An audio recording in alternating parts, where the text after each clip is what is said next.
Okay. All right. This is The Grass is Greener on WXRW 104.1 FM in Milwaukee. I am the host of the program, Gary Grass. With me is my co-host, Babette Gruneau.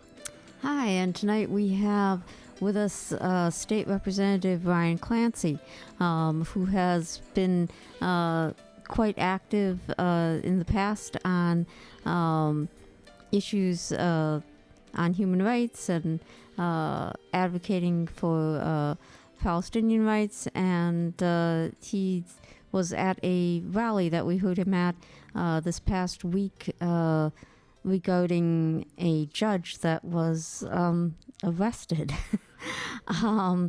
for trying to stick up for someone's rights. Anyways, welcome, State Representative Ryan Clancy.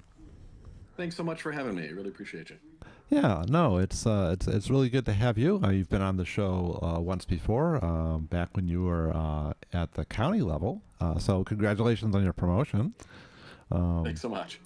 Yeah, and I just, this, Hannah Dugan, I don't recall the exact date this occurred, but just recently, right? She was actually arrested and perp walked by federal agents and charged with a couple of violations of the U.S. Code after an arrest team showed up at her courthouse door demanding access to an immigrant that was in some sort of misdemeanor proceeding, like a pretrial conference or something. Maybe you could give us the first start off giving us the details of what exactly happened, and we can start from there. Yeah, so the incident in Dugan's courtroom actually happened, before last week, and that was unprecedented itself. So we saw ICE come through, and historically, it's important to note, ICE and law enforcement generally should not have access to protected spaces, right? So courtrooms should be off limits, classrooms, operating rooms, like you don't want law enforcement, and you certainly don't want ICE kind of traipsing around these places Right. without some checks and balances. They're not supposed to walk into a surgical theater while an undocumented immigrant is performing an operation and just yank the scalpel out of his hand and arrest him, right? That's we have protocols for these things. Exactly, and I mean the reason for that within a courthouse is that you want people to feel comfortable showing up to either their own trial in this case, or to be a witness, or to do any of the business that you need to do in a courthouse, whether that's getting your marriage license or anything else. The idea that ICE can go in there unimpeded, and I will point out here that there's a huge failure of the Milwaukee County Sheriff to have any protocols in place, and the county board is trying to put those in place and to ask the sheriff to work with folks. But that should have been something that was in place at least in November, if not before, because Trump had made it clear that he was going to kind of try to erode some of these longstanding protections. But I should not be in courthouses. I think it caught a lot of people off guard. Maybe the sheriffs as well and county. I don't think they thought he'd quite go to this degree, or I think you could probably make the case, at least for the first time, that some people were surprised by it. But he had ICE throw out and change their own policy very explicitly, I think, back in January. So, I mean, if we were asking the sheriff to have control over the courthouse and to provide some security there, the one thing they should be doing is, if there is a threat to people's security, including folks that are undocumented, the sheriff should have anticipated that. And it's frustrating to see that they just didn't. But the part that I think everybody was shocked about was Judge Dugan's arrest. Just that morning, and it only happened on Friday, somebody had called me, and I had been talking with her, and she asked, what do we do to stand up for Judge Dugan? This was before her arrest. And I said, well, obviously there aren't going to be charges. It's not like she's going to be arrested because she didn't do anything wrong. Of course not. I mean, everyone. And 3 hours later, she saw me. We were at the same protest, at the original one down at the federal courthouse, and I was like, boy, did that age badly. And I was truly shocked. But we have not seen this happen. And in a functioning democracy, we don't lock up our judiciary. Like, they are a check to sometimes unchecked executive power. And it's really unfathomable. And I'm really glad and I'm grateful that you are covering this, that we've seen national and international Yeah, coverage I was very of the glad to story, see. because we don't want it normalized, right? Yeah, I'd like seen one thing about this on like Twitter or Facebook, some social media. Seen someone from something I know, and then the next time it's like right away I had a call that evening with a friend of mine in California who's a law professor out there, and that's all he wanted to talk about. And I just didn't know any of the details. And then I think it was very good to see it on Democracy Now and to hear it on NPR. Mm-hmm, mm-hmm. Let me just sort of roll this back to just get a little more description of what happened, because so first of all, this was what was it, like April 18th or something like that. It was the actual event in the courthouse long preceded this arrest, right? There was this gap in between, right? So that's the first thing. It wasn't like she was like immediately brought out and arrested the same day that this immigrant fellow was. Right. And okay, so from my understanding of the account, and you can correct me if any of this is wrong, I understand that the arrest team was like 6 people. They had a couple of people from ICE, they had a couple people from the Drug Enforcement Agency, and a couple of people from the FBI, right? So all the little branches of DHS were all sort of there. And, there was some interaction where, they were at the courthouse door. They did not enter, at the door to the court, right? Because the way the courthouse is located is set up. And I don't know what I haven't been to Judge Dugan's court, but I assume it's one of those like big ceremonial test rooms that they have on the 4th floor. And they all have this little vestibule area in the front with 2 sets of doors, and then it goes into the courtroom, and then there's always some sort of hallway on the side that goes separately to the judge's chambers. And they came to the front of the sort of the courtroom, and someone let them know, the bailiff or the clerk or somebody. They were making a bit of a noise. They let them know what the judge figured out what was happening. They reported to the judge that these people were outside. Right? They didn't immediately enter. She met them outside, talked to a couple of them, but did not recognize all of them necessarily as being part of the same arrest team, and asked them why they were there. They said they were here to execute a warrant and arrest somebody, or she asked if they had a judicial warrant. They said, oh, we have an administrative warrant, right? So that's kind of an issue right there, right? And then apparently there was some other judge that came from the next courtroom over that was talking to them as well, and they both, she talked separately to several of these people and told them all, look, I'm not going to interrupt my proceeding. We have a protocol for this. You need to go see the chief judge about this. Go away. Don't bother me here. Talk to the chief judge, right? Follow the rules, right? So then they went and did their whole thing. And when this guy's hearing was ended, apparently his a public defender or whoever asked if they could go out the not go straight through the front doors where they were waiting for them, but go out through the little side entrance where they wouldn't create a commotion. And there were still a couple guys, the DEA guys were still standing out there, and they kind of watched him. And they, one of them like walked with him and went into the elevator with him, and they didn't take any action until he got outside. Then there was a little foot chase, and they arrested him. Right. So that from what I understand, that's the tale, right? Yeah. And some of those details are noteworthy. I mean, one is that I think they wanted a chase. They wanted to be able to characterize this guy as, as fleeing. And yeah, clearly could have taken him at any point. The other one, and thank you for mentioning that they did not have a warrant signed by a judge. They had what ICE calls an administrative warrant, right? That's an internal document. That's as if my wife wrote me a note saying, let Ryan do whatever he wants. And I carried that around and pretended that I had some sort of authority.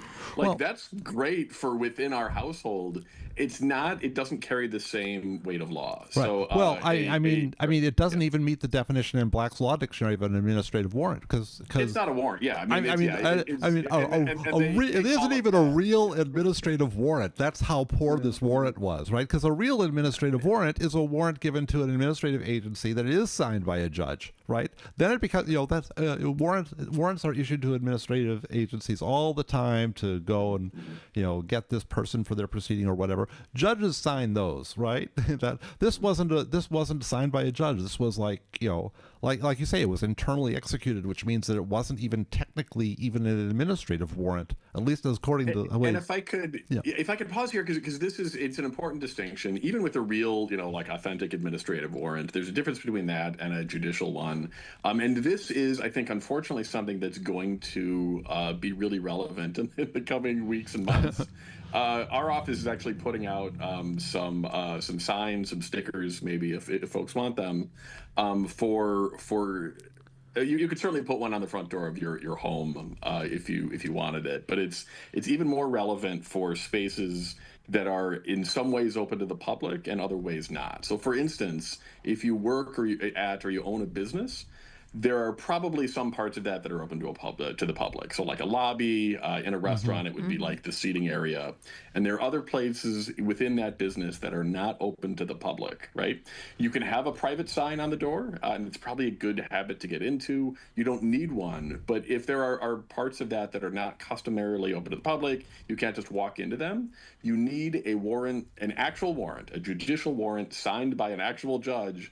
And that warrant has to say, these officers have the permission to go into these specific named places, right?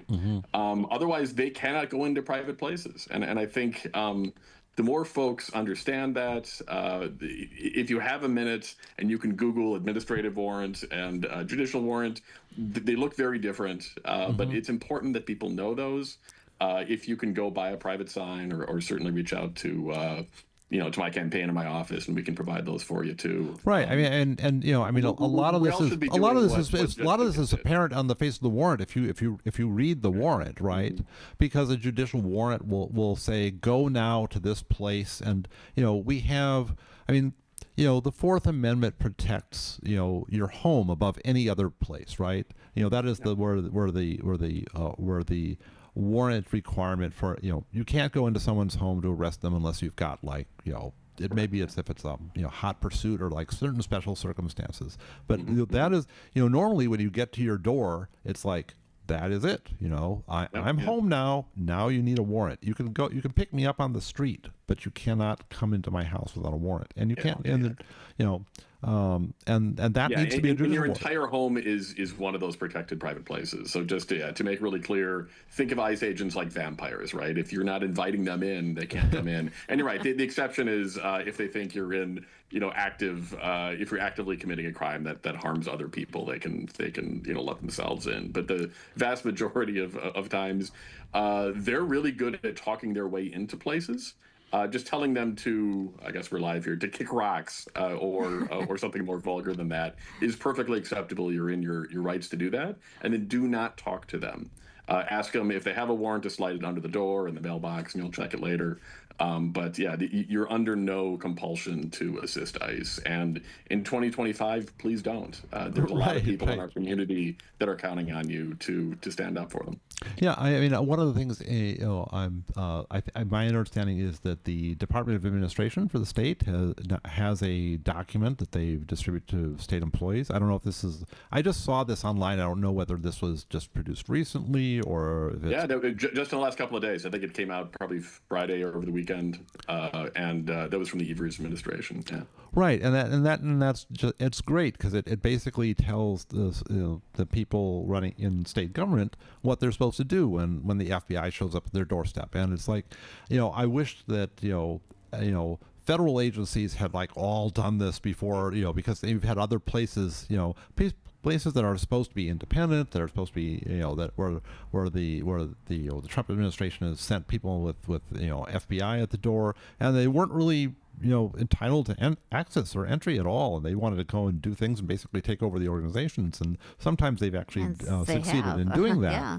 right? Yeah. But here we've got the state government has its own separate sovereignty, and there's certain areas in which federal law is supreme, but there's also the states have rights, right? So there's no you don't need to comply with all that stuff. I mean, it's like, and that is, that's where the battle lines are being drawn. So we just saw today, actually, legislative Republicans in Wisconsin having a tantrum via a press release and saying how bad it was that Evers was.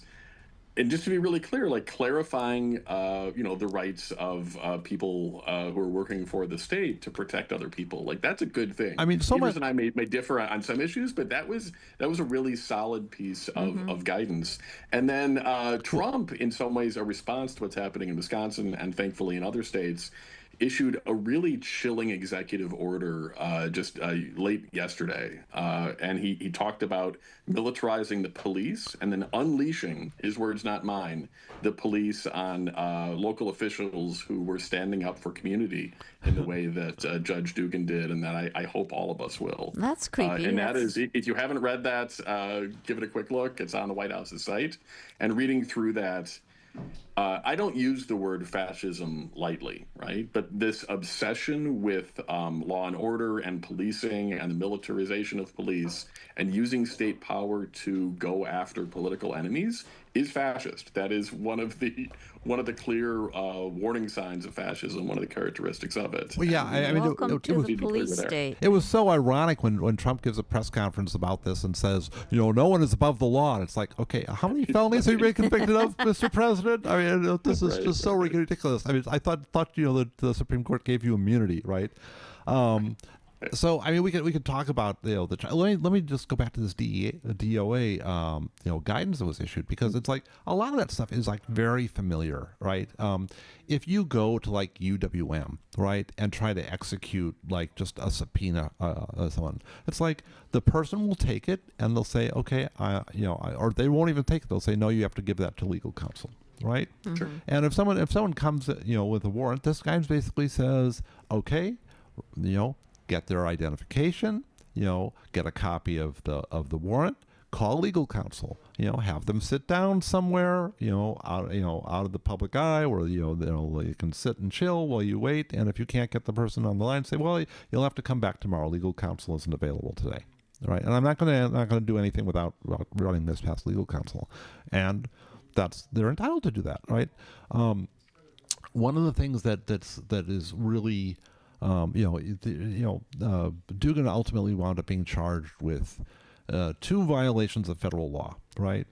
And it's like USC section. I mean, I wrote them actually down. I actually looked up these sections. I didn't do a lot of legal research on this because I don't know very much about this stuff because I don't do that type of federal work. But sections 18 USC 1071 and 18 USC 1505, and they're one of the things that was very, very clear in the case law. You can ask ChatGPT about it. It's like really, really simple, right? If you are just exercising like procedural protocols, like they were doing, like she was doing. It's like just look, I want to make sure that I'm doing this correctly according to the law. That is like very, very well established case law going back for almost 100 years. I mean, ever since they started doing these things, right? I think they started doing administrative warrants in like 1951, and like 1952, there's a case that says, look, if you're just like trying to establish whether it's legal or not, that's not obstruction. That's just doing your due diligence. That's normal. That's supposed to be done, right? So and to be clear, like Judge Dugan can dismiss somebody from her courtroom in whatever way she wants. I mean, that's it's her courtroom. They courts have given themselves a wide latitude there. And the details of it are fairly ridiculous. Well, yeah, I mean, it's like telling them to go out the side door instead of the front door. It's not like this entered like straight out onto the street, like this was like some secret exit that they had constructed, right? This just goes back out into the hallway where the agents were waiting. It's just not a door that connects directly to the courtroom that you could hear a ruckus through it, right? This is part of her exercising her responsibility to safeguard what's happening inside the courtroom. And it would make other people maybe less upset about things. I mean, if they hear that, police or the FBI is taking someone at the door. I mean, she has a legal obligation, and not just a right, but she has a legal obligation to, safeguard that space and prevent disruptions and uphold the protocols and the honor of the court. Right? The dignity of the proceedings is something that she is supposed to, as part of her job description, supposed to do. Right? So she's literally just doing her job. Right. Yeah. And clearly those charges have no merit. But I think, and the Trump administration knows this, the Trump regime, like they know the chilling effect that this will have. I mean, you're seeing other judges, you're seeing some elected officials scared of this, and with good reason. I mean, you see that happen, and you see somebody just doing their job, right? And Hannah Dugan is a really fine judge. She's well respected. She's not an extremist, right? They're not going over after necessarily folks on the left like myself. They're taking somebody who is well respected, and they're making an example of her. The idea that they would handcuff her and perp walk her in front of cameras, which is against even their own federal policy for suspects, it was kind of a made for TV moment. And they were trying to single her out, and they're counting on that chilling effect, and that's again why I'm so grateful that there's so much pushback on this. It would have been easier, I think, to just look the other way and say, oh well, that's not me. But yeah, it really is important to kind of sound the alarm here, because this is not normal. And it's not okay. Yeah, I wasn't sure what type of pushback there would be when it first happened. I was really glad to see. We went out to the. They had one protest at the courthouse, right? That was like very quickly organized and had a lot of people. Had a lot of people. I didn't make it to that one because that just came up too suddenly, which was good that it came up suddenly, because there needed to be something immediate, right? And then when the bigger one came down at the FBI in St. Francis, we were down with that, and we were pleased to see. I don't know what the official count was. I mean, I estimated, I think something like 900 people was my guess. I don't know. Yeah, I was thinking nearly 1,000. I think one outlet put it at 300. It's definitely more than that. It certainly. Other people did say it was over 1,000. Right. Yeah. I mean, it's certainly more. It was a lot of people, and I'm so grateful that there was that rapid response. And I was one of the folks at both protests on Friday. As soon as she was taken, I was in a meeting and over at MATC and excused myself, and we just started calling people and getting people down to the courthouse. And that rapid response, I think, really triggered some of the national media. Folks showed up there again at 3:00, and there was a couple hundred folks there, and it's just been building. And I think it really is vital, because this is not. Yeah, I mean, it sets a really terrible precedent. We haven't seen anything like this before, for non-criminal charges, and I hope that the pushback is enough to keep it from happening in other states and other places to other officials. Yeah, I should mention it, because you talk about Hannah Dugan not being a radical. I mean, even though I've done some work in that courthouse, right? Wasn't super familiar with her, but she has a combination of credentials which establish her as being kind of like, number one, kind of liberal, not on the Trump side, but also being very mainstream, right? So on the one hand, she worked for places like Legal Action of Wisconsin and was on the board of the Milwaukee Turners, which Milwaukee Turners does have a socialist origin story. So that's for sure, one of the longest running socialist organizations in the country. Right. Those make her seem like maybe she can easily be spun by the Trump people as being very radical, right? But on the other hand, she was like president of the state bar, which is a very mainstream kind of very center type of organization that doesn't tolerate extreme radicals, right? So it's like she's got a nice combination of credentials to like kind of make the point that this is a kind of a key like establishment figure that kind of leans against the Trump grain, right? So she's in some ways, and I gotta say too, just a really kind person. I mean, we had limited interactions when I was working in the courthouse as a county supervisor, but every single one that I had with her, she was a kind and empathetic person. And boy, did they picked a bad person, and it's been great to see the community really rally around her. Yeah, I mean, I've been hearing so many good things about her since this happened. I mean, I really wasn't familiar with. I mean, she's a person who would routinely give out copies of the Constitution on Constitution Day, right? And this is cool. this is who Trump goes after. It's like, I think it's kind of a telling detail, Right. Well, they certainly raised her profile. So boy, if she wants to run for another position, she'll have all the support she needs. So let's.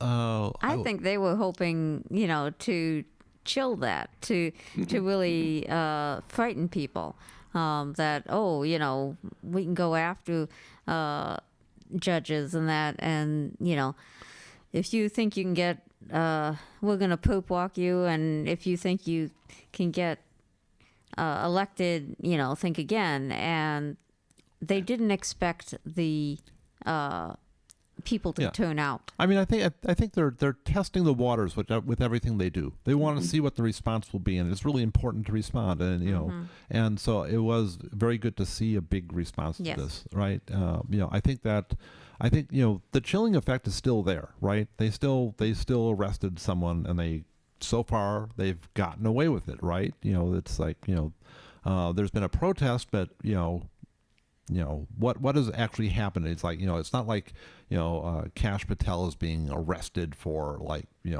violating his oath of office, right, or anything like that, right? Right. And not like Trump is going to jail over this, right?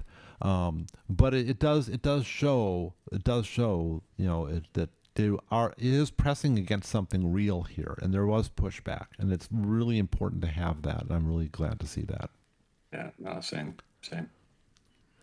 So this is only part of a kind of a chilling effect all around, because, I mean, professors and graduate students are being taken off and end up in other states. Some are being shipped out of the country. I don't know if you care to talk on any of those cases.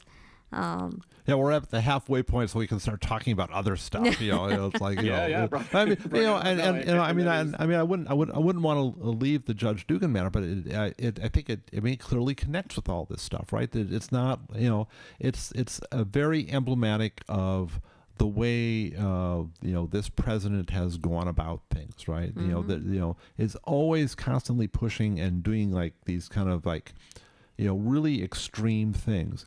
And one of the things I want to say too is a lot of this stuff, it's like a lot of it really is unprecedented in various ways.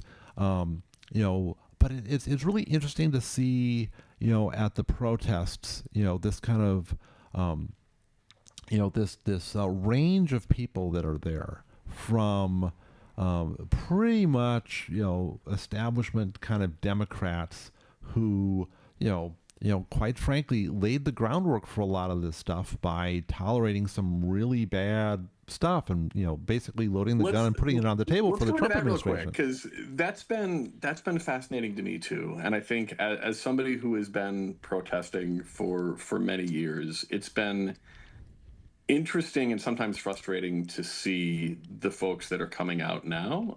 Not because I want this to be a big tent. Everybody should be taking to the street. Right. They can. And I'm moving more towards that direction as I've kind of like thought about this. But at the same time, yes, go where you're about to go. Yeah, so at the very big protest that had by all accounts 9,000 or so people earlier this month, somebody turned to my wife and asked her if she wanted a picture taken, and she was like, "No, that's okay." And they said, "Oh, you don't want a picture of that time you went to a protest?" And Becky was very kind and did not say, "I've been to 3 protests this week. Where have you been for the last, year or half decade or decade?" And I think everybody wants to pull more people in, but it's important that if you are new to dissenting or protesting, welcome, and that's great. But please proceed understanding that, like, especially in Milwaukee, we have a history of struggle and of protests, many of which have been led by Black and brown folks for many years. And I think we're seeing an influx of people. That big protest was very white. It was very old. And I think it's important to understand and reflect on, and then pull in a lot of these other movements, because we really are stronger together. And thank you too for noting that there have been a lot of establishment Democrats that have started showing up to protest and saying, "I'm the resistance now," who have been funding the pathway to fascism for many years. And for somebody to have, criminalized protest, or to have been part of the machine that's throwing money at the military or at policing, which is then used to squash dissent, and to then show up and say, I'm the resistance now. Because I'm doing it against very we voted for the Patriot Act. We supported extraordinary renditions when Democrats did them. All of these things that, like, you can line up all the different things that have been done that have been lining these things up for the Republicans. They are very eager to squash dissent when it comes to the Palestine protests and the campus encampments and so forth. No, if you were the one who was pushing to put cops back in schools or for ever increasing police budgets, I welcome you to now start showing up in defense of your community, but there has to be some reckoning there too. And to do that and to pretend that you didn't make all this possible is frustrating. It's something that I grapple with every day. Yeah, I do kind of wonder whether a lot of the mainstream Democrats are showing up as a way to, because their people are now being targeted too, or as a means to kind of corral the protests and make them kind of go in a more, this is why we need to vote Democrat. Right? That type of thing. And in a very strict way that they don't have to worry that it's going to get out of line. Yeah, no, I think that's a really valid concern too. And I don't want to be out here gatekeeping, certainly, but I want to make sure that if people are showing up in defense of community, on the face of it, that they are actually going to be there for the community, both now and then. Once we beat back Trump and this regime, that they will then reflect on their actions that helped enable him and enable this system. I mean, it's I mean, getting back to that executive order, right? I mean, the big push on that was giving the police whatever they want, militarizing them, and then turning them on dissenters. It's going to be frustrating to see mainstream Dems continuing to want to provide unlimited funds to the police, continue to increase criminal penalties, especially on protesters. In the light of all this, look at the city of Milwaukee, right? I mean, the endless spending on police in the city of Milwaukee is just, it's outrageous, and it just, there is no defunding of the police. I mean, so many of these places that are run by Democrats, and it's just, more and more for the police, and they, Democrat-run cities that want to have cop cities, right? It's. But what I thought about the protest, you had people that were kind of mainstream Democrats that were talking about, we got all this Republican stuff that's so bad, right? And then you had other people at the protest that were saying, look, this is new for you. This isn't new for us, right? This, we've been here for a long time, right? We've been fighting the same stuff. It's like, people from both sides de la frontera saying, it's like, this has been been going on under Biden with We've been here, we've been fighting these deportations. We've been fighting the cooperation between ICE and local law enforcement. We've been fighting this. We've been fighting this. Welcome, guys. Glad you're here now. But this is not. This is none of this is new, right? Not to us. You had people like Brian Verdeen, who's been at amazing guy, yeah. just about every single protest over the last 40 years. Right. And for just about every good cause there's been, whether it's been Black Lives Matter, whether it's been something on Central America, no matter what, whether it's been on Palestine, he's there. Whether it's been on labor, he's there. So, and there are many others like him that are out there, and that they may not have a name that's known, but they're out there protesting in the streets. Oh, for sure, yeah. And shout out to Brian Verdeen and the many folks who have been pushing for so long. And yeah, boy, if you are showing up to a protest and jumping out in front of the mic in front of somebody like Brian, you should think twice, because you'll never see a more kind or gracious person, and I know that he is welcoming other people to the movement too. But it's important for folks who are new to this to understand that you didn't just invent protesting. Right. No, I mean, gosh, I think I think I was really glad to see the mix, because it's really good to have all these because there's vast numbers of Democrats, right? Mm-hmm. And we don't want to be unwelcoming, and we don't want to like piece them off too much, right? But at the same time, this is an opportunity to do some education, and it's an opportunity to take the Democrats that are there and rally the people to say you need to do more, and to use this to kind of pressure the establishment Democrats there, and to start to radicalize these people a little bit who are like like things are too outrageous for you now, right? I mean, it's like they finally reached this breaking point for you that you came out. Great, glad to have you. You should be here more often. It's like, and I hope that you'll stick around, in defense of Palestine or in defense of immigrants after the immediate threat to you is over. And it has been frustrating to see some of the folks who are very hostile towards those of us on the left who have spoken up for Palestine or immigrants or anything else, or have just been absent, best case, now show up and and try to get in front of the cameras. And it's, I really do hope and that try to control the message. This results in a larger tent that does not, is not hostile to those on the left, because we've seen that for a few years now, and it's been ugly.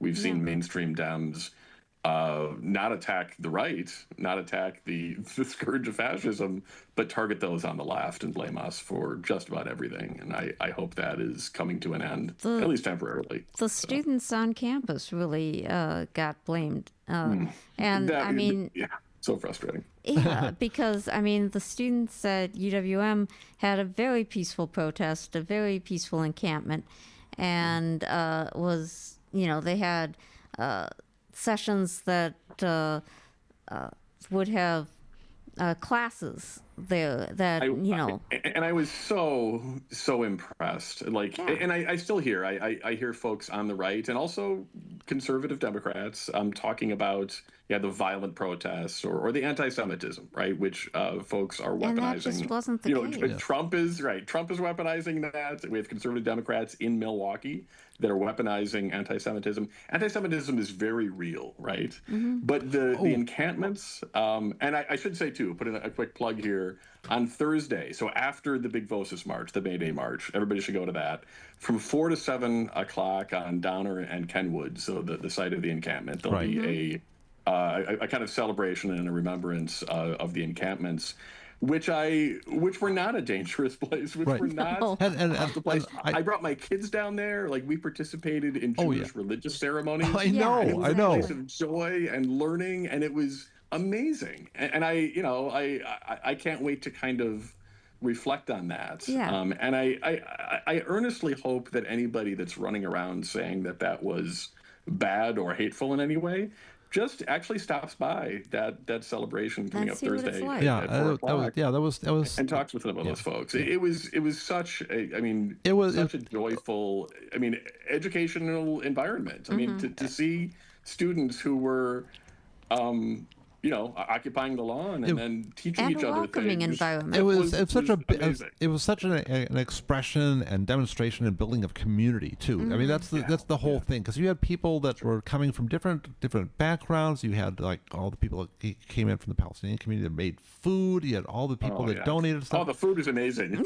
I mean, That you was had great. food, you had music, you had culture, you had all sorts of education that was going on. It was just, you know, it was like, you know, and you had people like Ida Buff coming down and saying that this Shout out to Rachel. Yeah, this is what the campus is supposed to be about, right? This is not what you want to shut down. This is education. This is learning. This is what the university is supposed to be. It should be more of this. Yeah, right. I mean, it was UW at its best, and yet you had parts of the administration, you know, I just heard a recap of it where they talked about the difference between how UW Milwaukee, UW Madison handled their encampments. And there wasn't much. I guess they didn't crack skulls at UW Milwaukee, but they were intensely hostile to it. And I think the paper trail there is shameful. Yeah, but and they did negotiate. Instead of they bringing in the police. They didn't adhere to what they agreed to, No. but they did negotiate. Yeah, I'm glad that they sat down with them. But ultimately, Chancellor Monet was forced out because of this. Yes, Because yeah. large donors like Lubar, not shout out to Lubar tonight, you know, put political pressure on an academic institution and got him shameful. fired. And that is incredibly shameful. We have to be better than that as a community. Yeah, and you know, you should have stayed far away from the Board of Regents. I mean, it's like we shouldn't be relying on all this public money to run our universities and this sacrifice the independence of the university. We should have the public funding, but that's been going down and down and down and down and down. Right, and you know, we're planning. You know, we're going to have a show sometime fairly soon to talk about what's going on campuses. We're going to have Todd Price, who's an old friend of ours from back from Madison. He's I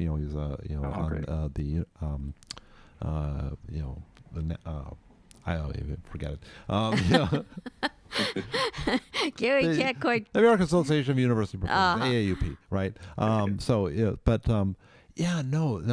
That event was great, and we had the students on this show several times. I think we had them on 4 or 5 times because they I think they were great, and you know they're always kind of picking the brains of community elders about how to do things right, and so they had a great because education. A lot of those community elders had been student activists years ago. Right. No, and that was what was so great about that. And it was, you know, I have office hours, you know, every month or 2 months or so where I just, you know, we go to a coffee shop or sometimes a bar, and people to stop by and we talk policy or we talk, you know, what they're concerned about.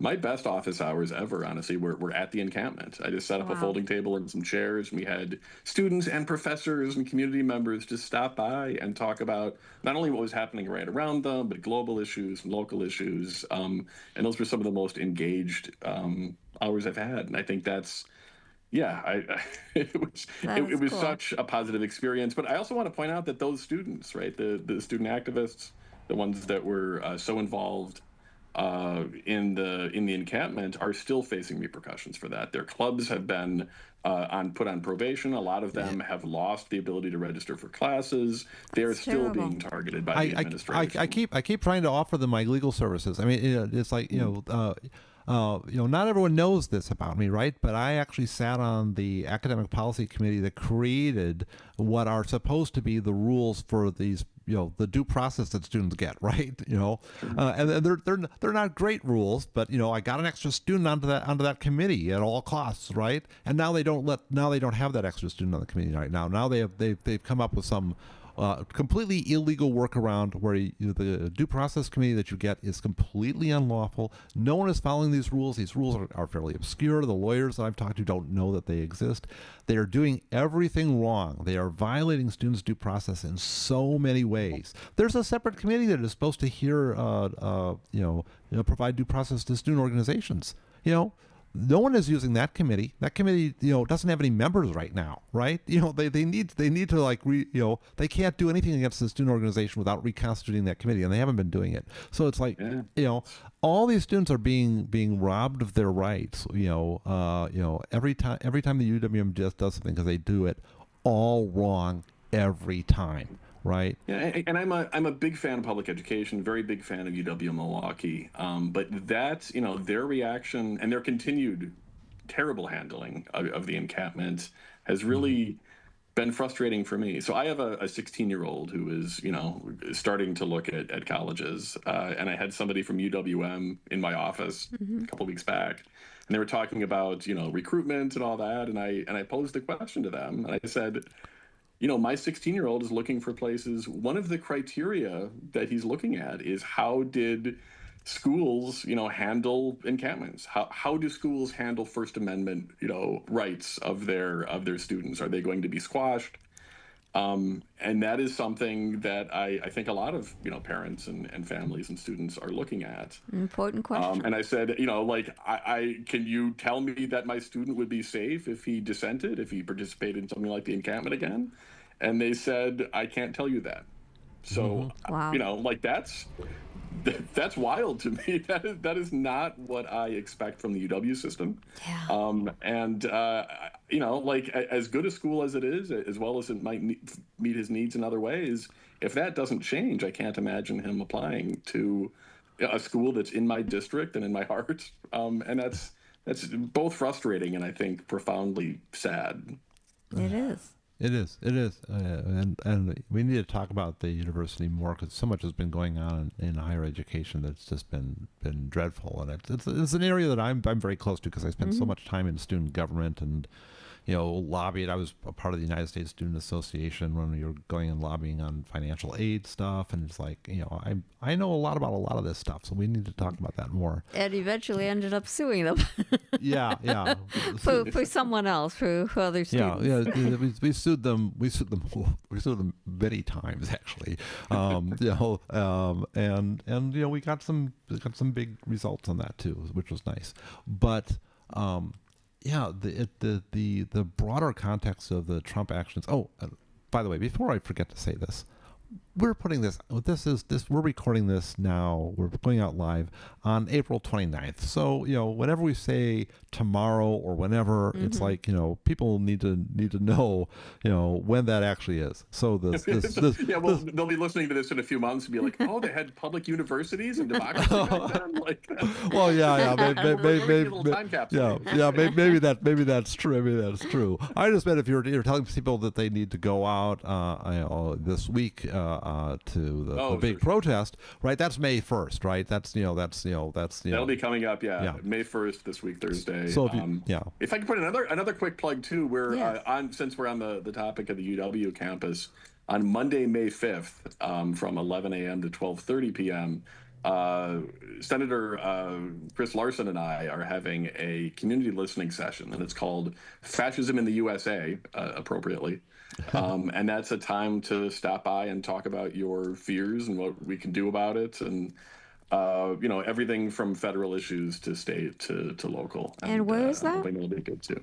It'll be at the UWM Student Union. Okay, and that'll be 11 a.m. to 12:30 p.m. Okay, so there'll probably be some listing near the elevators or something saying. Oh, for sure, it's in room 191. Okay. I'm seeing now, so.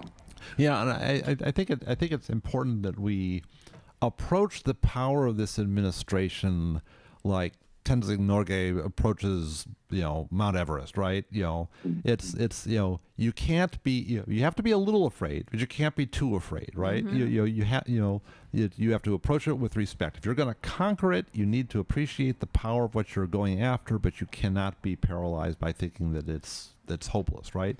This is a very real battle, right? There's lots of reasons to be afraid, but we can't surrender to fear, right? So they have some people out there that are just, I think, way too afraid, and some people that are really not afraid enough. And and ultimately, I think that's why I was so inspired by what Judge Dugan did. I mean, that's I hope that we all have the courage to do small acts that can mean a lot to people. But I think we're all going to be tested in different ways over the weeks and months to come. Yeah, I don't think she expected that she'd wind up getting arrested and perp-walked over this. It was a big deal for her at the time, maybe. But I mean, it's just. I mean, of course she's gonna do her job, right? But and she's. I mean, and I'm not saying she shouldn't become a folk hero over this, because it's like she's paying a price now just by having to go through, even if these proceedings are complete BS and they're not going to wind up putting her in prison, right? Because they are nonsense, right? These charges aren't, shouldn't go anywhere. Of course, this is the Trump administration, so maybe she'll wind up in Sealok in El Salvador, or in Guantanamo or somewhere, right? But I think this will probably end up being because there was so much response to it. It should be dismissed. There's no basis. It is nonsense. But this is also an administration that has gotten away with nonsense before. So it's really important that we're reacting to this and coming out and noticing it and making a big deal about it, and countering this absurd narrative that they have on the other side, where no one is above the law, and we're going to go after these judges when they violate the law. It's like there's no law that's been violated here. Right? No, exactly, and that was frustrating too. I know you mentioned the story on NPR about it, and I just did an interview there, and to have a host on NPR frame it around nobody's above the law was frustrating. That was not what I expected. I was like, oh, CNN got this more right, and it's been interesting to see. I think some folks who are maybe trying to play devil's advocate, but the devil here is doing a fine job himself, and other folks who are really getting it and able to frame it in different ways. But I think I've seen some analysis. Well, Judge Dugan technically made a mistake here and shouldn't have done this or whatever. I don't see that as being the case. I don't see a mistake. I don't see anything at all here. Really, we have had people. One of the things. Occupy Democrats, who I often dislike about various things, right?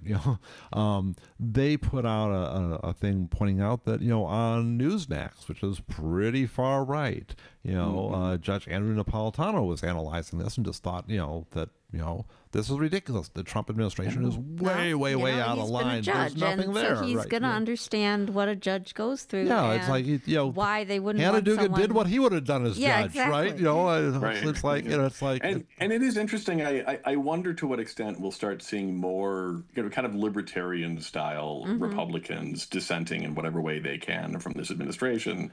I think you talk to a lot of folks privately. That happens at the state to me all the time, where you run into a Republican who was actually like, oh no, that piece of legislation we had in front of us was terrible, but I'm not going to step out of line to oppose it. So I think it's going to be interesting to see if there's a critical mass of those folks, the libertarian folks who should be as offended about these things as the rest of us. I will say this, not about you, but about most of your colleagues, and I know you won't say this because you have to work with them every day. But most of them are cowards, right? I mean, they put very, very little at risk, career-wise, to stand up for the right thing. Yeah. There are many Democrats who are cowards, and I am so grateful for the folks who aren't. And we're really seeing some awesome folks stand up. Like, we have a growing socialist caucus within that Democratic caucus at the state. We have folks like Darren Madison and Fran Hong and Christian Phelps, and it has been so heartening to have those folks kind of in our corner, and to know that we can count on them to do the right thing. And we're seeing them pull along a lot of the other Democratic colleagues a lot of the time when it counts. Sometimes people aren't quite brave enough or bold enough for us, but the new group of kind of incoming assembly members on the Dem side give me some hope too. I mean, I think good. we're moving left in fits and starts, and maybe this will be kind of the kick in the pants that we need for. I think sometimes that's what it takes when people start to feel a threat. Yeah, and I think that's happening. I think in some ways this is a race because Trump is just going to get as many outrageous things out there that he can do before the reaction that he's provoking becomes too intense, right? And so the quicker that reaction builds up, right, the better. And I think he's made a lot of dumb moves, teed off a lot of people that he shouldn't have teed off, right? I mean, you've got right now. Amazon is listing, on with their prices, the extra duties that are paid on tariffs because of Trump, right? So it's like, no, only half of this is to us. The other half is for the Trump tax that you have to pay, right? And the administration does not like that. They're having kitten fits over that, right? So it's like, and Jeff Bezos is never anyone I would ever think of being as an ally. He's like one of the worst scum in the world. Oh no, but we'll see if he holds up. I mean, my guess is that if he hasn't already, he's going to fold, right? And that's going to fall right off the site. But maybe I'm wrong. Well, it's at least good to see these this grit in the machine, right? His own people, that are because he is in some ways, some of these things are like very well planned and they're very, very careful and they're very, very, very, evil, and other things are just like random, like he's a chimp with a machine gun firing at all his friends, right? And it's like right. And it's the more he draws a negative reaction, the better things are going to be for all of us, and we just need to do everything with every single person that we can, and I think calling for some courage, I think both on the individual level and then also an institutional level is important. I think when we see the Trump administration, for instance, threatening Children's Wisconsin, so formerly Children's Hospital. Yes, Children's, started denying gender-affirming care to kids, to trans kids, and that was, as the father of a trans kid, that was incredibly difficult for me because Children's is one of those beloved institutions that people look to to see what they should do, and they crumbled so quickly. And I talked to them, and they were like, "Well, we were concerned for our Medicaid funding, and ultimately it came down to throwing trans kids under the bus in order to save some other kids, and adults too." These institutions need to have more. Institutions need to have more confidence that people will come out for them if they're threatened, right? Yeah, and that's it. And if it makes sense for, on some level, for like individual institutions like Children's to put their head down and just comply. But if every hospital did that, if every hospital, refused to put their heads down and said no, like we're all going to stand up, we're to continue gender-affirming care, we're going to do the right things for our patients, for our kids. The Trump administration would not deny Medicaid to every single hospital. That would be untenable. So it's, I understand that individual schools, for instance, like Harvard stood up. Right. Yeah, Harvard was like, I've never been a huge fan of Harvard until last week. When they were like, you can take your $2 billion and shove it. We can afford to do the right thing here. Right. Not all universities we really need but the people in these institutions to be brave when nobody else is, because everybody's looking around to see what everybody else is doing, and we need to put the steel in them by being out there protesting, right? We need to be out there, demonstrating that we will support these institutions and these individuals if they show courage, and that we, that there is, that they will. I mean, because so much of this, they just they posture as leaders, but they just follow the people, and if they'll have the confidence to do the right thing, if the people are there to back them up and support them. Yeah. And there's no better place to do that than this coming Thursday at 9:30 if you were listening live. It's going to be May Day. You can meet at the Voces de la Frontera Center. It's going to... That's on Mitchell, reliably like the biggest street action of every year. I'm hoping that this year is going to be even bigger, just standing up in defense of immigrants and our community. All right. Thank you, Ryan Clancy. Thanks, both of you. Appreciate you. Thanks a lot. All right. Thanks so much. Take care.